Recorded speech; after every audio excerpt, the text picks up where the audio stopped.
Hello, and welcome to I'm a Fan of That, a podcast about all things fandom, told through objects, stories, and studies, with a bit of silliness thrown in along the way.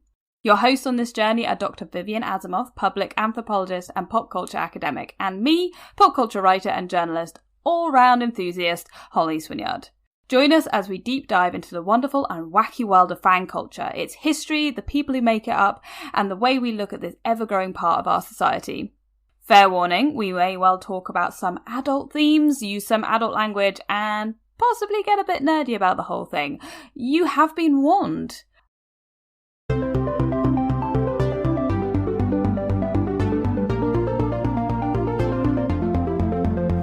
Hello and welcome to I'm a Fan of That. I'm Vivian Asimos. And I'm Holly Swinyard. And we're going to talk about all the wonderfully weird and fun and complicated worlds of fandom, all through the objects that we love. And today, I have brought a thing. A thing? I have brought a lovely book. I'm holding it up. I don't have this book, and I want to know why I don't have this book, because I have so many others like this. Yes. But... So I used to have, I should probably specify. Yeah, no, people can't see it. No one else can see it. Yeah. This is an audio medium. Yes. So this is a book by J.R.R Tolkien, which is Tales from the Perilous Realms. I know, not the book you thought when I said J.R.R Tolkien. Everyone was going for The Hobbit, Lord of the Rings, and if they were a nerd, they were going to go for the Silmarillion. So here's the thing. I used to own The Lord of the Rings, The Hobbit, and a copy of the Silmarillion, as well as multiple copies of, like, the other books, like Morgoth's Ring and...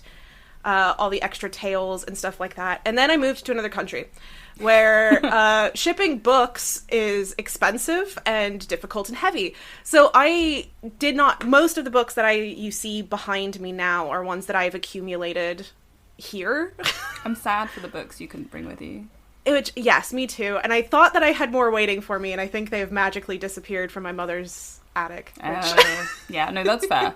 I'm pretty sure that happened when I moved out as well. Which, to be fair, I think there were like 8 boxes of books, so I can't really complain too much. But I got this book from my mother-in-law the very first Christmas that I spent with my husband's family. So before she was actually my mother-in-law, she was just... and they knew that I was a big fan of Tolkien, that I had read the Silmarillion, that I was a bit of a nerd in that sense, and that I also was an academic, and that I studied a lot of pop culture stuff.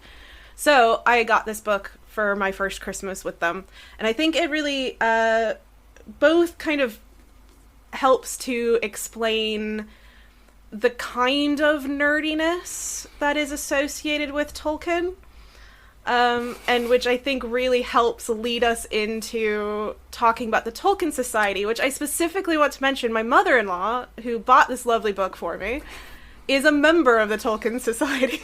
Yeah. So we're going to be very, very nice about them and say nothing bad at all. Very lovely, because they're full of lovely people who buy me nice books for Christmas. To be fair, every fan club I've ever encountered, and I hasten that I'm sure the Tolkien Society probably don't want to be called a fan club, but I'm just using it as a general umbrella term. They're all full of lovely people who sometimes get a little bit intense. And I am including myself in that. Like, I fully accept that I'm that person as well. So that's fine, you know. So there are moments with every single, like, fandom where you just go, oh, that's a bit much for me. I'm not... Yeah, or you're that person. And I think that's kind of funny when it comes to things like the Tolkien Society, that I'm not sure, like, how they manage that, because there must be some very intense people in there. I'm absolutely certain there are. Well, so do you want to explain a little bit, because I didn't hear of the Tolkien Society until I met my mother-in-law. So do you want to explain a little bit about what it is? Yeah, I can do that. And maybe if you have any kind of history with them or as them, or... You know this story, and that's not fair. Right, okay. So the Tolkien... You don't have to talk about anything. But now I'm going to. No, the Tolkien Society is essentially... And I'm sure they'd be really cross if I said fan club. So I'm going to say fan club, because it is. In the terminology of these things. It's academic based. There's a lot of... They do lots of essay stuff. They have a journal. And they have, like, competitions awards to do with works around Tolkien, which is really cool. I think they're a really impressive setup, actually, the way to do things. But essentially what they are is they were set up in, and I want to say the late 1960s, as a pseudo-academic group of people to talk about the works of Tolkien and to look at him in a more academic way, and to kind of, there's a lot of meta essays, there's a lot of discussion about the world building, both in and outside of the canon. So if we're going to talk about it in like there's meta essays about like the Doylean side of things or the Watsonian side of things, depending on whether you're talking about it from inside the world or outside the world. Those are terms that I'm aware that possibly people don't know. Quickly, so Watsonian is basically, are you looking from the point of view of somebody who lives within the canon of the media, i.e. Dr. Watson writing about Sherlock Holmes, or are you the writer, Arthur Conan Doyle, looking at reasons for things happening in the canon from like what was happening in the world? So reasons like Conan Doyle kind of just forgot that he'd written certain things about Sherlock Holmes and there's no explanation for them in the text, and so that's the explanation for why it happened. And the Tolkien Society does this in various different ways, which is quite cool and I think really interesting. I have a lot of respect for the Tolkien Society, actually. I think a lot of the works they put out there and a lot of the work they do with the Tolkien estate is brilliant, and they have gone a long way to making sure that the Lord of the Rings and everything that goes with it, all of Tolkien's work, is what it is today. You know, we wouldn't have the kind of level of stuff we have, I think, without them. They are very much part of it. But also they don't necessarily like you asking lots of questions about things like why they don't like fan fiction. And get a bit cross with you when you're very persistent about it. And this has happened on 2 occasions now where I've been trying to ask them questions about things and ended up with quite distinct radio silence. So I think either they decide they don't have time for it because I'm being frivolous, or they get cross with me, and I'm not sure which one it is. But maybe one day I'll get my questions answered. I don't know, and I'll be able to write about it. That being said, they have some very cool stuff. I just think that they have to. I would like them to be more open about things that maybe other people would like to know about. Because it is a very closed off group, or at least it's perceivably a closed off group to people who are outside of it. So that doesn't necessarily mean they are. I don't necessarily think, I'm not saying they're elitist or anything like that at all. I'm not. I just think it feels like there's a bit of a barrier between them and maybe people who are fans of Tolkien's work in a different way. And that might be because I became a fan of Tolkien when I was 10 and on the internet and very much in the movie fandom, kind of like. When the films came out, I became very obsessed, despite having already read the books. The films were what really made me go, "Oh, this is amazing." And when I then later discovered the Tolkien Society as a teenager, it was through the fact that they were very, very cross about the movie fandom and the way the movie fandom did things, because it was predominantly a lot of teenage girls writing fan fiction about how they wanted to kiss Legolas. Or Aragorn, or no problem with it at all. Or in my case, I'm just there going, Faramir, he's the best, yay! And obviously there were some issues with how the film was differing from the books and all that kind of stuff, which comes up every time there's an adaptation of anything ever. Yes. And so that's not really the Tolkien Society, that's more just fans.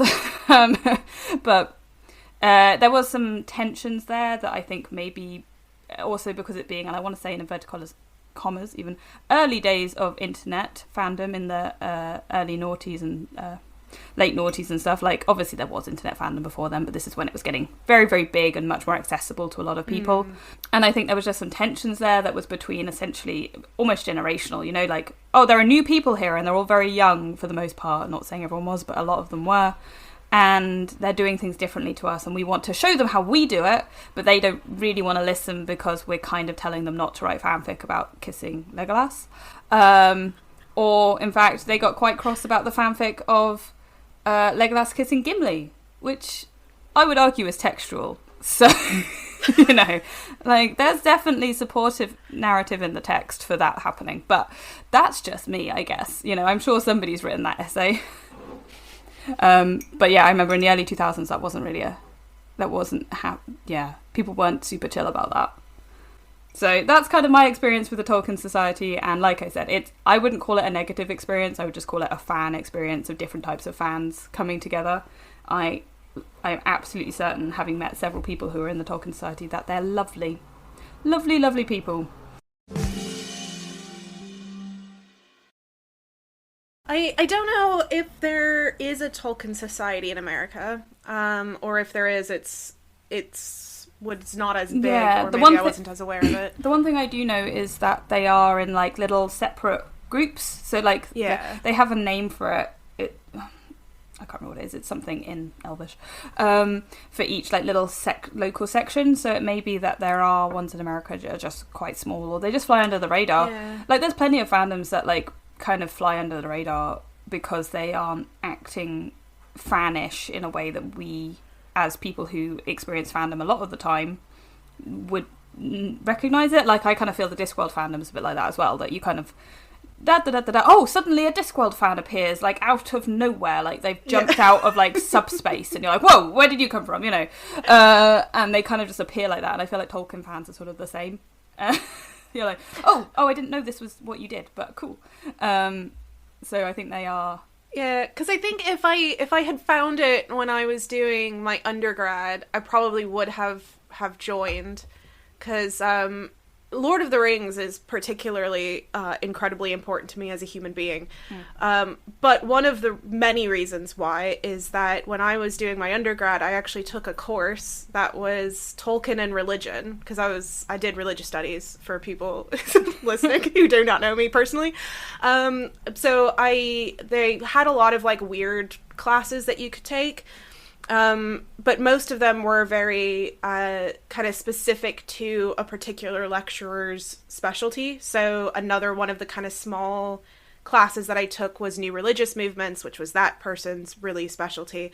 But there was one guy who was a specialist in Islam, and no, I think he was a specialist in Hinduism, sorry. He's a specialist in Hinduism, and he doesn't work there anymore, but he was also a huge Tolkien nerd and really loved Tolkien. So instead of hosting a specialized class on Hinduism, he did it on Tolkien. I love that. I was taking religion classes for fun, because this is something you can do in American universities. And I'm a bit jealous of that. I'd have liked and also this shows me as a person that I had the ability to take fun classes, because otherwise I would have graduated in like a year. And instead of taking like, I don't know, ceramics or like some kind of crazy art thing, I instead was taking my first fun class was human rights in Latin America, because why? I don't know. This is who I am. This is why we're friends. Because I would have also taken that class. I would have taken that class. The moment I would have seen Tolkien and religion was my very last purely for fun course, because it was that course that made me go, you know what, I'm gonna just do this, and I switched it to be a double major, so that way I could actually graduate with a religious studies degree, and that set me up to then eventually get a master's and a PhD in the study of religion. So this particular class on Tolkien completely changed my life. And it was because up until this point, in all of my classes, at the end of it, I was writing, and like the final paper would be about how whatever I was learning in religion was tied to Lord of the Rings. It was made for every single time. And it started to be an issue. One of my lecturers, I think he's still there, but he taught a class on religion and food. And when I was taking it, he actually told me, you know, I'm gonna be really happy, because there is no way you can write a final paper on Lord of the Rings with this. And you know what I did? You went, bet, yeah, I can do that. See, I wasn't going to, but now I will. I'm really excited that we're doing this episode, because actually both of us have a very strong tie to Lord of the Rings. I think both of us, our first tattoos were based on Lord of the Rings. We both have Elvish tattooed on our bodies. Yes. And like the Lord of the Rings is incredibly special to me. It's something that I won't go into the details now, but it ties me with my late father very strongly, and it's a big deal to me. It was my first fandom, I suppose, which is why I think I've ended up in some slight, I don't want to say scrapes, they probably don't even remember me. The Tolkien Society, they're going, who the hell is this person?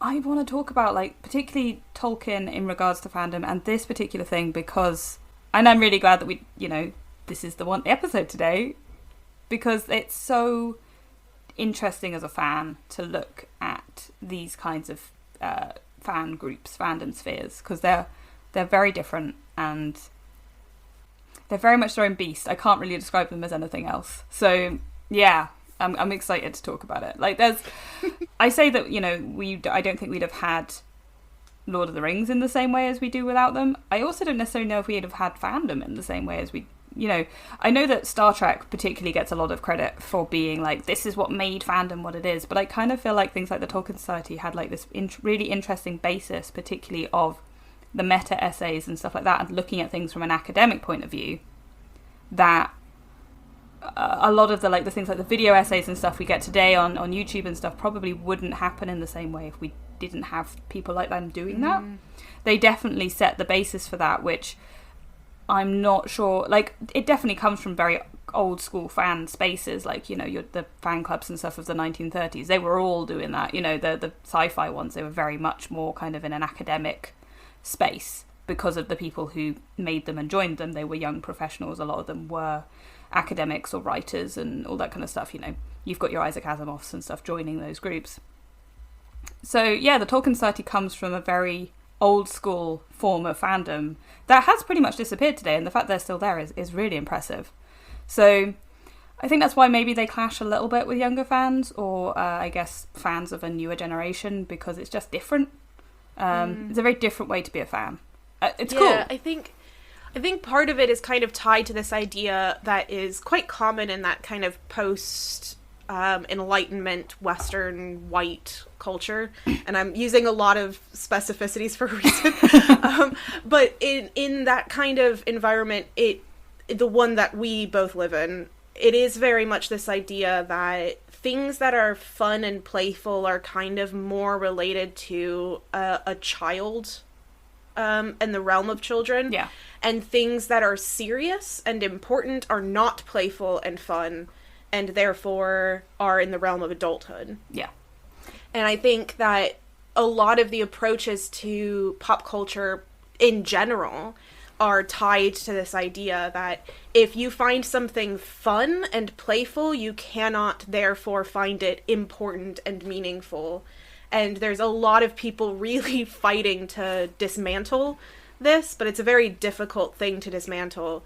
Yeah. But I think that a lot of the approaches of the Tolkien Society I think that can give a little bit of an insight as to potentially why they see things that could be seen as more playful as something that, but we're serious because this is important work. Because Tolkien's work is very important and is very meaningful. I mean, we've talked about how meaningful it is for both of us.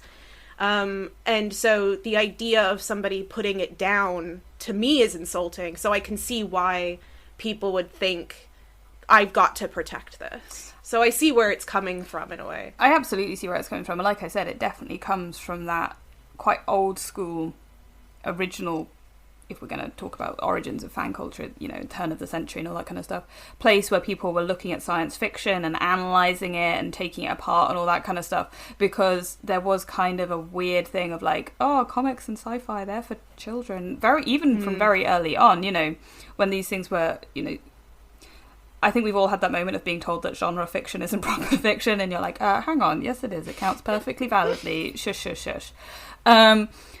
And that comes in very quickly, I think, because sci-fi is so, and fantasy are kind of ridiculous. So the way that Tolkien did fantasy even is by connecting it to serious topics, in inverted commas, Norse mythology, Norse lore and sagas and all that kind of stuff, which in and of itself gives you that thing of like how ridiculous it is to say that fantasy is childish, because the whole of human society kind of ends up being based on myths and legends and all these sort of things which are very clearly fantasy or science fiction. These things are, if you take them and, like you said, put them in a more serious context, people can't say that you're not you know, the thing you enjoy is childish because you're going, hang on, no, it's not. I've written an essay about it, you know, and I genuinely believe that's why we get a lot of what we get now with the way that fans interact with each other as well. Why, like, fans who maybe do the dressing up and the being silly and the kind of maybe the more childish elements get kind of seen as like the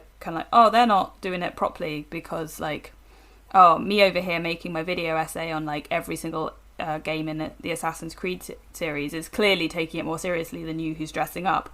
And that's still very much a dichotomy that happens, and I experience quite a lot as a cosplayer, is that people are like, oh, that's a really cool costume. Like, oh, so like it's your like little fun little hobby thing, right? And I'm there like, I cried for 100 hours over this. No, you know, whereas like video essayists don't necessarily get that same kind of slightly condescending term of like, oh, you made a nice video essay, that's great, you know.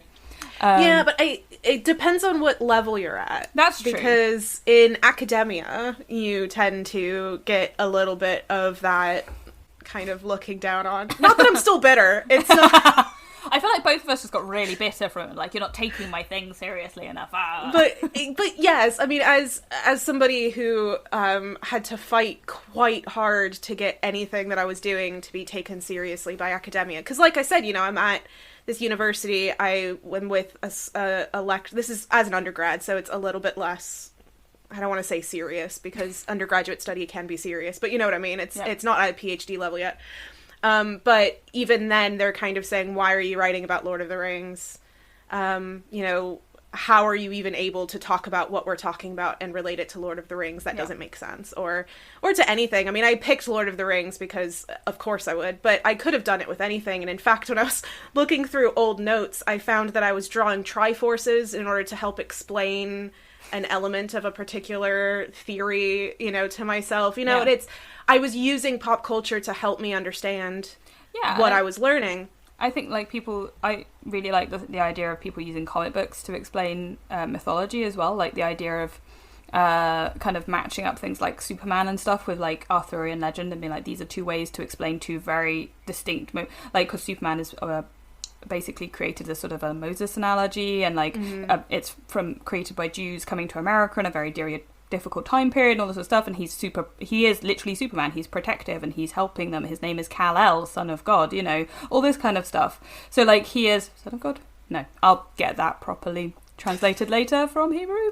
Anyway, yes, you know, his name is Jewish, all these kind of things. He is meant to be a protective figure for people who needed that at the time, and that's true of like Arthurian legend, it's true of Beowulf, all this sort of stuff. These superhero characters are these very mythological protectors who are fighting the things that the people in that moment are scared of, or defending them in some way, being a sort of a presence to be comforting. And I think it's really interesting to see those things linked up. I actually really want to see someone do a series or like an essay series on DC Comics and religion, because it's fascinating.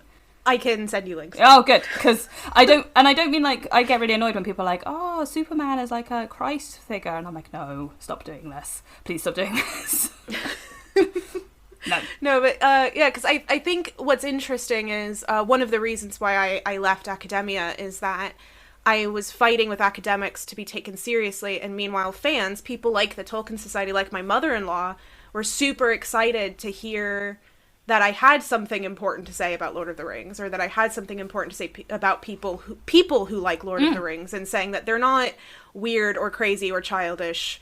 And I'm backing that up with academic figures, and I think the fact that fans really grab onto that in this way, that other people outside of it tend to really struggle to grasp, I think is really telling about how this kind of fake dichotomy works. Yeah. Because that's this idea of things as being playful and therefore not serious is obviously not how the world works, but it's how we are taught to think that that's how the world works. I remember, like, right back at my A-level and stuff, people being like, why would anyone be wanting to take media studies? Like, what media studies? That's so stupid. That's, like, a really childish thing to take and all this kind of stuff. And now I'm like, God, I wish more people took media studies for this exact reason. Because if you don't understand it, you don't talk about it, you don't look at what people are enjoying, why they're enjoying it, you know, taking in not just the text of the thing, like the Watsonian and the Doylean versions of something. If you're not doing that, you're going to end up with people misunderstand. You're going to end up where we are at the moment with a lot of things where people are misunderstanding and not being able to grasp fiction in the right way. That's not what I mean. In a way that kind of shows the understanding of the author. And it's fascinating to see that people have lost the ability to kind of, and I think some of it's to do with like binge culture TV and watching and all that kind of thing. So like there's a lot of like streaming services that know that people are going to be on their phones and not paying attention and things. But like there is a real issue with people not looking at media in a serious way and not looking at the people who enjoy media in a serious way, or pop culture in particular, because it's just like, oh, it's just and you're like, no no, you need to understand this. You can't just go and like brush it off because it's not opera, it's not Shakespeare. All of these things which were the pop culture of their time, exactly. They've just aged. I was just about to say. You know, it's like Shakespeare is full of dick jokes. And Shakespeare wrote for the masses. Exactly. He was the mass media of the time. And most of the writers of his time are doing that. You know, Christopher Marlowe's doing that. Ben Jonson's doing that. Like, they're all doing that. And the same is true of, like, not Plato, but, you know, Aristophanes, all that kind of stuff. Come on, it's like there's a whole play about how women are just not going to give their husband sex and everyone's got giant penises. Like, because people thought it was funny, and yet we now study that in classics. You know, like, you can't just say that something's important because it got old, you know, because we managed to save it. All of this stuff is worth looking at in that same way, even if it's silly. And I think that is, like, I always think it's a bit of a shame that horror movies never get a look in at the Oscars for this exact reason.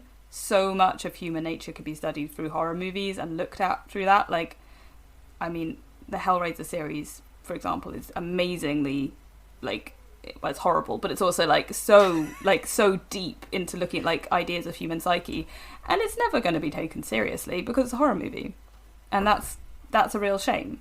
And I think the same is true of, like, you know, a lot of fantasy and science fiction, that they kind of get that category of genre. You know, oh, they're just genre, and literary and media awards and stuff don't take a look at them because they're not contemporary or they're not historical. And I think we've gone completely off track. This isn't really what I was trying to talk about, but it's really true. I think it helps to lay down the foundations of saying that we kind of understand where the Tolkien Society is coming from, and that it is serving a really important function in the sense that these are the people that I was saying are helping to try to dismantle this idea that something can be both fun and fantasy and also very serious and meaningful and academic. Yeah. And, you know, these are the kinds of people that we're talking about. One of the things that I find really fascinating about the Tolkien Society, at least the very little bits that I get from the outside, and so I guess in a way I'm saying what I find interesting about my mother-in-law, but I'm trying not to, is their very complicated idea of definitions. And I know this is probably the most dry and academic I will ever sound, but I find it really fascinating. So I'm currently working on a project with cosplay. It's how I met Holly. And basically, my mother-in-law had just gone to Oxenmoot, which is the big meetup for the Tolkien Society. Which, if you're not a nerd like us, is the name for the gatherings. It comes from the books. So they gathered with their Ent friends. Yeah. But they showed up and they actually wore costumes. I can't remember what they were dressed up that year because they go every year and they go in costume every year. And I'm specifically saying in costume because they would not say that they were cosplaying. However, after they showed up, they were nearby where Tom and I were living at the time, so they swung by to say hello and break up the car journey. And afterwards we were having a bit of like a meal out, and his mother immediately was like, oh, you would love this, let me tell you all about this because you would find this interesting, and proceeds to tell me about their costume masquerade in a way to explain the cosplay thing, but then immediately was also being like, well, but I'm not cosplaying, which I find really fascinating. So it was like this fascinating endeavor, and every time that we're meeting up, I'm always like having really detailed conversations about what cosplay is, which really annoys my husband because I wasn't supposed to be ever researching his family. It was a promise that I made very early on, and it's being very hard to keep going with it. People are interesting, what can you say? But they're coming to me! Yeah. So... But I find it really fascinating, and I don't think that it's the only version of this. I would, as someone who makes video essays, I would say that a video essay is a form of fan fiction in a way. I would agree with that. I've literally been writing a chapter in my book, which is also how we met, about this. Literally, my whole book is just this conversation. It's me being like, fans should be taken seriously. Stop not doing that. I know. Please stop. Please, outside world, please listen to us. Every academic article I write, like the first 3,000 words are like, come on, man. Yeah. But like, honestly, this is really interesting because you're not wrong. They're not the only people who do that, because I remember the first time I went to Worldcon when it was in London, LunCon as it's correctly called. I remember being like, oh, cool, I'm cosplaying, yeah, this is really exciting. And I had several people come up to me and start talking to me about my costume, and they really liked it, which was great. I was super happy about that because I was cosplaying as Tintin, which I tend to only do in sort of very different circumstances to normal conventions. But lots of people were like, oh, I love your costume, you're such a good costumer. All this, they were using specifically the terms like costumer, costuming, all that kind of stuff. And like masquerade was very much a term they were using. And I was like, oh, yeah, cosplay. And they're like, oh, no, it's not cosplay. And I'm like, yeah, it is. I'm a cosplayer. And I've met so many people over the years who would be super offended if you called them a cosplayer because they're a costumer. And I'm like, I don't see the definitional difference here. Like, you're doing what I do in exactly the same way, but you're not 12? That seems to be the only difference. This is something that I absolutely love. So while I was doing the research on cosplay, first of all, I didn't set a personal definition of cosplay for multiple reasons. One of which is I'm not a cosplayer. So me setting a definition seems silly. You will be soon. I will bring you to the fold. The other thing is that it allowed for people to contact me who identified as cosplay that maybe someone else wouldn't identify as a cosplayer. So if somebody else was like, oh no, they're not cosplay because they don't do this right, but they still identify it, so they are going to come to me. And it makes it really interesting because I have had conversations with people where one person is going, oh, people who cosplay this way are bad cosplayers and I don't like that and that's not considered cosplay. And then I'm talking to someone who does that cosplay, who is defending it and talking about how it works. And so it allows for that discourse, right? Because, I'm the outside force that's just going, here's all the conversations being had. I'm stepping out. I realised that nobody could see my face the moment there was somebody saying this. Holly had such a reaction. I was like, there is no right way to do cosplay. No. I'm so, I was viscerally upset by that. Like, no. But it also means that people like my mother-in-law would probably not contact me, which is really interesting. And that's itself a really fascinating boundary point of why this is considered this way or why it's not. And during my conversations, I always wait about halfway through the interview. Very important to wait halfway through for this. And then I would ask the question to the person I was talking to, what to you is cosplay? And what is fascinating about doing any kind of anthropological research is that there's two different things that can be fascinating. One is when you get the same exact answer no matter who you talk to for a question. And the other one is when you get the same, every single person you talk to has a completely different answer from each other. And what is cosplay? I have never had a repeat. That's fascinating. And I mean, I think that's being somebody who has been in cosplay for a long time. And now, I was actually talking about this the other day, I kind of feel like I'm in this weird little bubble within a bubble. Because, I'm inside the community, I'm not an outsider coming in, but at the same time, I don't necessarily feel like I do the same thing as other people, because I've taken to a point of, becoming more... Essentially, I'm researching my own community, and I think that puts you in an odd position. And we'll see where that goes in the future, who knows. But it's interesting to me because I have got to the point of being I genuinely don't think I could define it. And that is purely based on, A, being here for a hell of a long time, and going through various different feelings and thoughts and processes about it. And this is not what we were meant to be talking about, but it's still quite an interesting thing about definitions. No, but it is, in a way. And the other thing is just, I don't know if it can be defined, because it has... it means so many things to so many people, and I am not surprised that everybody had different definitional terms for it. And what is important about this and why I bring it up is because what is happening is that my mother-in-law has a very specific definition of cosplay. And that's not a wrong definition. It's just her definition. And it's just as different as every other person that I've talked to who does identify as a cosplayer. And when you are, so this Tolkien Society that has costume competitions but aren't cosplay competitions, it's like that for a reason. Yeah. They have these definitions, and those definitions are important to those people. Yeah.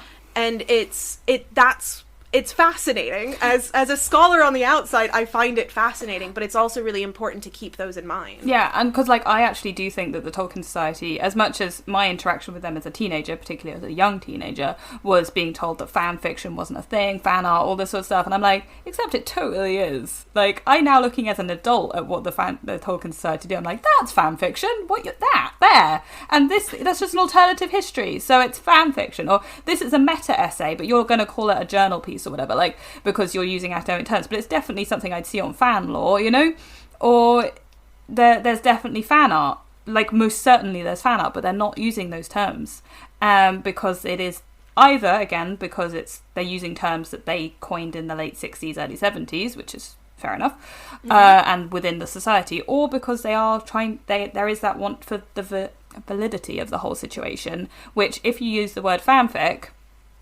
and I love fanfic and fanfic writers, but there is a certain connotation that comes with it, and you can't, just from life, you can't kind of deny that when you say, I've written fanfic, people go, oh, Yeah. I don't think that should be the case, but it kind of is currently the case. So it's quite an interesting thing that they're clearly trying to get that definitional difference, like you said, to be taken seriously, and they're doing... That can be difficult from somebody who's a fan as well, because you want to find common ground. But from the point of view of outsiders, it's actually quite helpful, because it means that they're sort of a bridging point between the people who don't get it, who aren't fans, and the people who are very, very fans. There's sort of this in-between thing that they can maybe understand. I would be interested to see how easy it is to kind of take my type of academic approach, but as just life.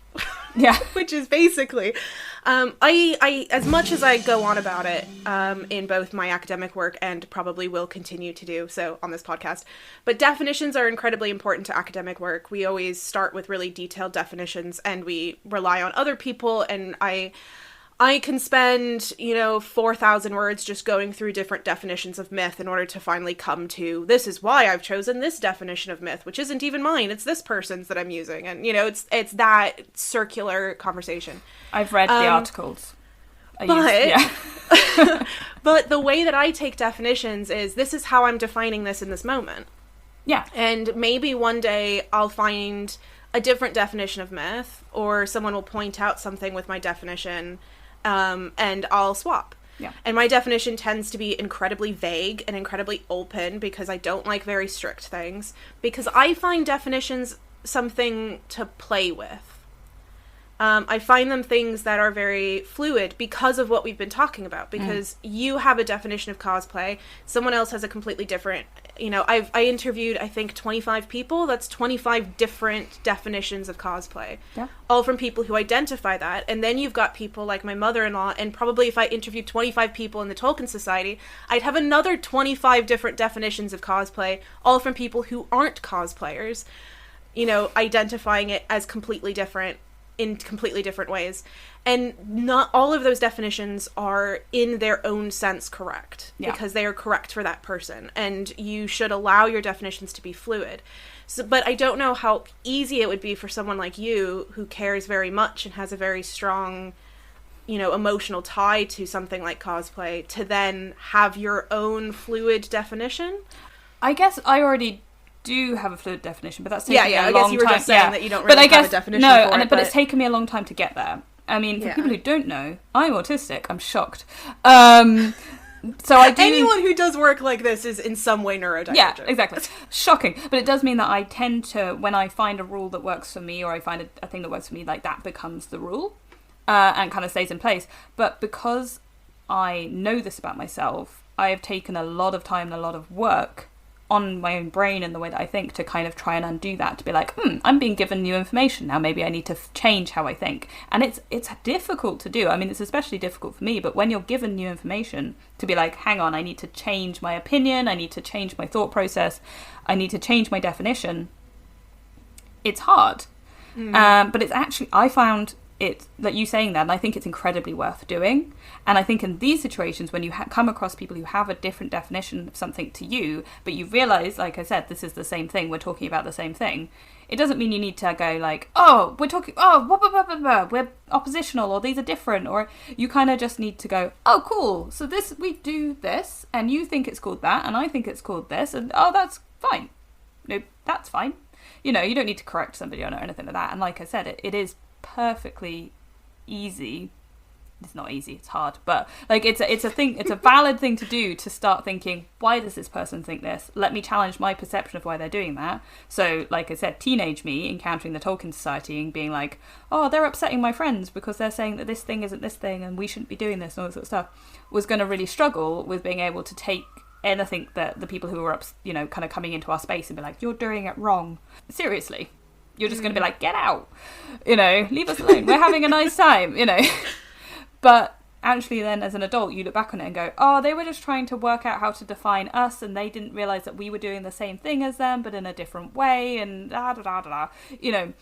And so it's that thing, having, I think you're right, people should try and be as open as possible, and maybe do the work to try and be as open as possible, so that knee-jerk reaction of, you're not being a fan correctly, or you're... And I think this is part of, like I said, the big thing that I think a lot of people who maybe want to be taken seriously in fandom get upset by, is you're making us all look bad. You know, you're doing the thing that people think is childish, which means that we get seen as childish, and we don't want that. Yeah. And I think that is part of the problem as well, that it's kind of that thing of like, we don't want to be associated with you, so we're going to use different terms. Which I'm not sure I agree is a good thing, but I don't know. Like, I'm not here to judge anybody, I'm just vaguely thinking through the thought process. It's fascinating, and I think that I would really like to see, again, I'm sure there are essays on it, I'm sure people have talked about it, that thing of like why people define things so differently because of validity, because of looking for a point where it's like, okay, I understand this in this way, and therefore you defining it in a different way is going to cause a problem. Actually, you know what, that's probably like all religious wars ever, isn't it? Yeah, okay. You know. Not to like make this really like, oh, it's really deep. No. Not that I've spent a massive amount of time studying religious conflict, but yeah, maybe, you know. Maybe they're just humans being human and doing the same thing on different scales. Yes, as we always like to say, humans gonna human, and I think the thing is that people are by their nature incredibly fluid, and because of that, I think and I keep going back to cosplay, but I think it's because when we first were kind of bouncing around the idea of talking about the Tolkien Society, we talked a lot about their definition of cosplay and how this seems to be a point of contention. Because, actually, I have a little story about this. So, yes. The last convention I went to before lockdown, so that 2019, was EGX in Birmingham. Not the point, but it just gives you a bit of context to what was going on. I was chatting with a photographer friend there who had just been to Oxenmoot to take photos. They'd invited him along to come and take photos of what was going on. And I was like, oh, that's really interesting. I didn't know they really did that kind of thing. Having my own experiences and knowledge of the Tolkien Society, I was like, oh, that's odd. I didn't know they would need a cosplay photographer or a photographer in general. I mean, I kind of vaguely understood. No, he was like, oh, there were loads of people cosplaying there, all that kind of stuff. They don't have an issue with it at all. And I was like, hang on. That's not my experience in any way, shape or form. I've always been kind of told this isn't something they do, all this sort of thing. And now kind of hearing you talk about it, I'm like, oh, so what he perceived to be cosplay was their costuming stuff, and they just really didn't want to use the word cosplay about what they were doing, but he still saw it as that because that's the side of the fandom scene that he comes from. And, you know, there might be people in Tolkien Society that do use the word cosplay while others don't, you know what I mean? Yeah. Like, I don't want to, like, try to put words in every single member of the Tolkien Society. They are all individuals. And... I can only go off of what I have heard and seen and that kind of thing. But yeah, so but I think, yeah, it's all this idea of like different perceptions and how they do things. And I think things can change over time. So not only could the Tolkien Society have changed their approach to understanding things like fan fiction and cosplay since you were a teenager, but so could cosplay. That cosplay itself has changed in the last 20 to 30 years. We will not talk how old we are. And and in that span of time, you know, your own understanding of cosplay is slightly different, which means they're thinking of it as how it was 20 years ago, which is not how it is now. And so, which is part of the conversations I've had with my mother-in-law. You know, she was kind of saying, well, is it cosplay, you know, trying to stay as accurate as possible to this? And it's like, oh no, people change things all the time. You know, I've talked to people who actively make changes. That's part of their experience of cosplay, is making alterations to costumes. That's what they enjoy about it. Some of them do also really like being as accurate as humanly possible, but not all of them. So that isn't a thing that defines cosplay for the whole of cosplay. And, you know, she went, oh, that's not what I thought, you know, but it's because of the perception, and that's how cosplay was at one point. And but is not as much anymore. I mean, you get that constant thing of being like, oh, cosplay is a Japanese thing. And no. But it's because the word cosplay comes from Japan. And so people who would have been in fandom in the late 80s and early 90s would have heard this word first used in the context of Japanese fandom, because that's where it was coming from and that's where it was being used. And so that's why there's this definition of, oh, cosplay has to be like manga and anime and video games. And you're like, no. Yeah, because that was another thing, you know, one of the early conversations was, oh, but we're drawing from literature. And it's like, oh, I've seen people cosplay from Harry Dresden. I'm trying to put together a Dresden one. Yay. I've seen people from Discworld, you know, people take from literature all the time and cosplay it, you know.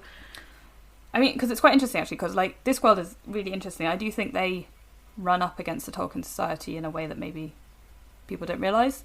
That the Discworld fandom, again, has its own very definitional terms, and a lot of that comes from the books, obviously, in the same way that you have Oxenmoot and that kind of thing. There are things that come from the Discworld books that make it into the fandom, and people just are not going to get if you're not in it. But there are also things like the fact that their cosplay competition, the conventions tend to have like a separate, what they call the cosplay competition, which is floor costumes. So when people are walking around on the convention floor, you get given tokens and stuff, and the person with the most tokens at the end of the weekend wins. That's cool. Yeah. So it's really interesting, and that can be based on any single costume they do in any day, or they can wear the same costume the whole time. But it tends to kind of be that, like, there's a Saturday winner and a Sunday winner. But then you have the masquerade, which is spelt with a K, like the book, where that is what I would call the cosplay competition. It's the performance, the costume, all of that kind of stuff all judged together on stage, right? And that's what I would call a cosplay competition, but they don't. And it's really interesting to see the difference between those, because it meant the first time I attended a Discworld convention, I was super confused. Because I was like, hang on, I wanted to enter the cosplay competition, but that's the cosplay competition, not this thing that I've been told is. That's so weird. Like, I just assumed there wasn't a stage one because I'd been told it was this thing with the tokens on the convention floor. And that definitional difference was like, oh, nobody knew what I was asking for. Yeah. You know, and that was fascinating to me. And I really do think that pretty much, if the more you look into any single, I think particularly fandoms that have a more of a group core, where there's more of a community core rather than like this wider idea of fandom where it's like you kind of all just mess in together. The ones that kind of have their own conventions or events or you know, that kind of thing. You are going to, anytime you enter those spaces, you're going to find that there's a hell of a lot of definitional difference. I mean, the Star Trek fandom has the same. The Star Wars fandom, even, I know it's a bit younger than the others, has the same. And I would not be shocked if the Doctor Who fandom didn't have the same. Like going to Gallifrey 1 or something like that, if you didn't find that there was lots of definitional terms that you just didn't know, despite maybe having done Doctor Who events in the UK or something. But when you go to the big ones, there are different definitional terms. And I would literally put that on every single fandom that is like the Tolkien Society, to have that. It's just the Tolkien Society is sort of, I guess, the most well-known of them to be its own little bubble. I don't know. It's a good carrier for this conversation, though, I have to say. It is. I mean, it helps that I feel bad that I've talked about her so much. It's okay. But like I said, I mean, I think that it also has helped because she is so kind and was so welcoming and so interested in what I had to say as an academic, but also as a person. And even though I'm not a member, has fostered the communication about it and bought me a lovely book and all of that. So, you know, I think it has helped to show the multifaceted aspects of the not problematic definitions. That makes it sound like it's a really bad, you know, issue of but like How dare they? Issues revolving around differing definitions. But also this other side of what I think most people talk about when you initially talk to them about their fandom, which is, I found my people. Yeah. This is my group of people. This is everyone who's very welcoming. I mean, my in-laws love going to Oxenmoot. They go every year. And they dress up in costumes every year. They don't have a sewing machine. They do it all by hand. Oh, my goodness. And my So my sweet. father-in-law made a big cloak that he did all by hand. And it's, you know, this is what they do. And this is what they spend so much time doing. The last time I was there, my mother-in-law was embroidering talk about fan art.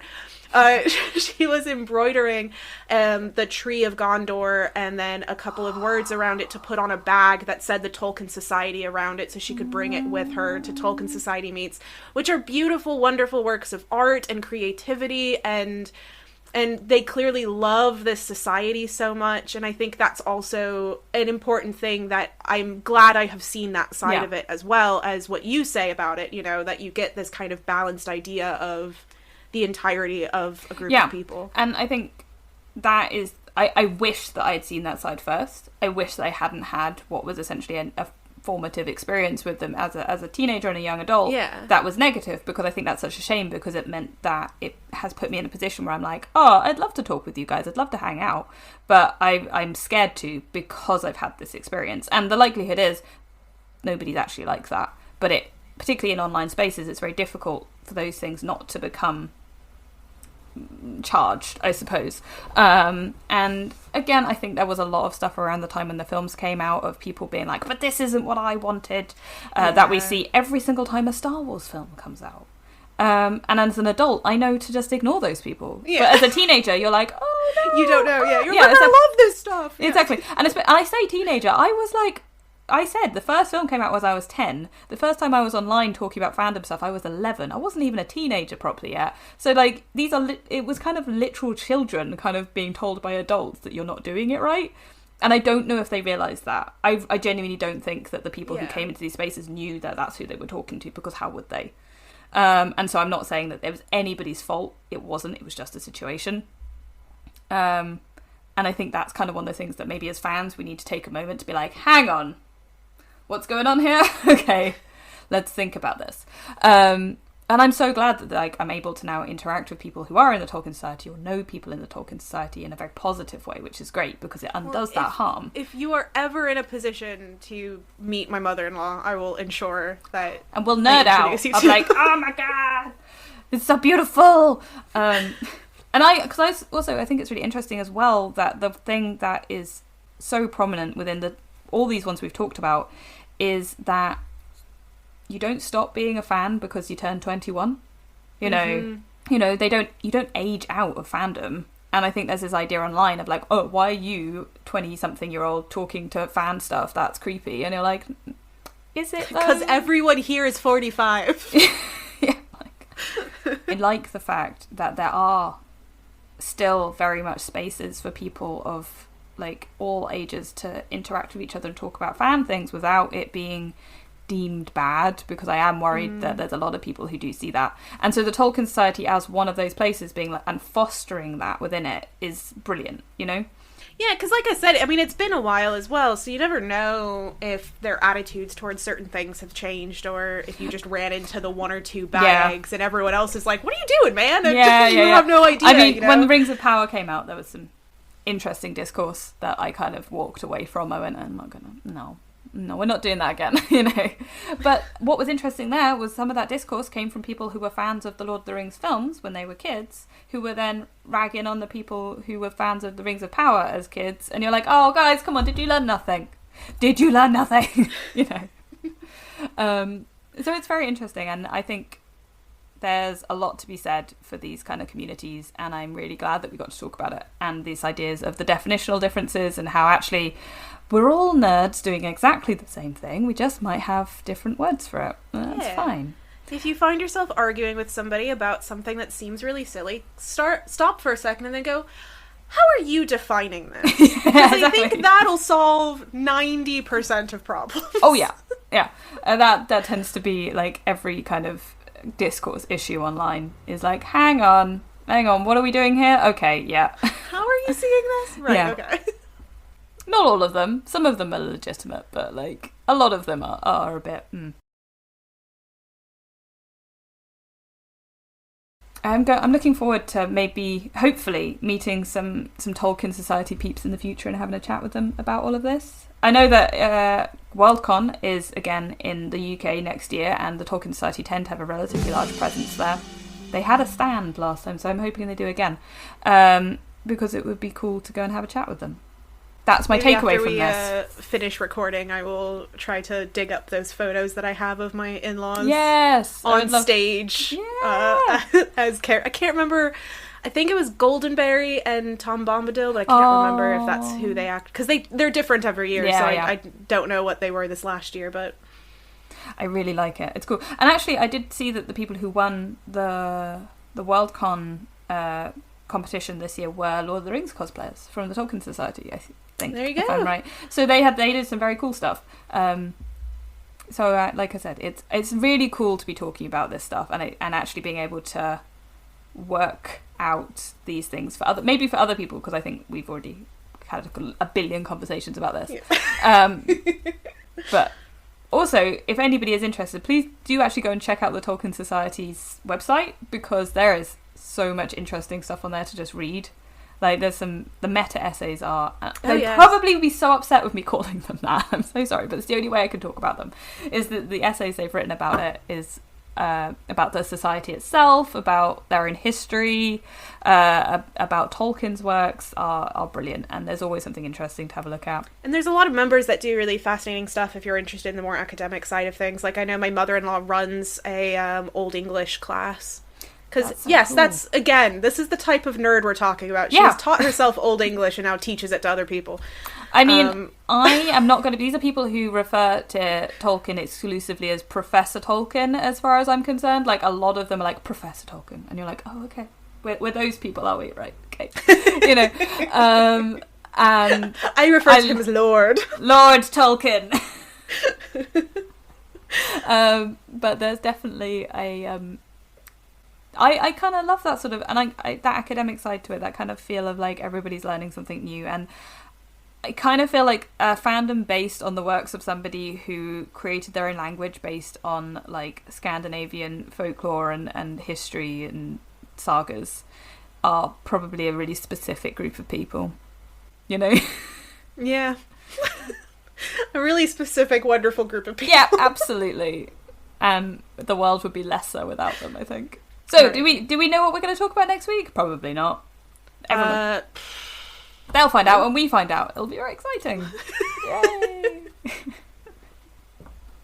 Thank you guys so much for listening. I've been Holly Swinyard. And I've been Vivian Asimos. Bye, guys! Bye!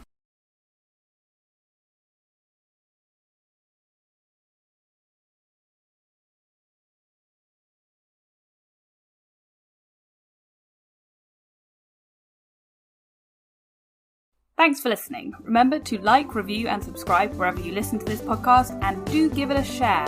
Tell your friends, family and fellow fans and get the word out. You can follow us on social media, links in the show notes, as are some links to further reading.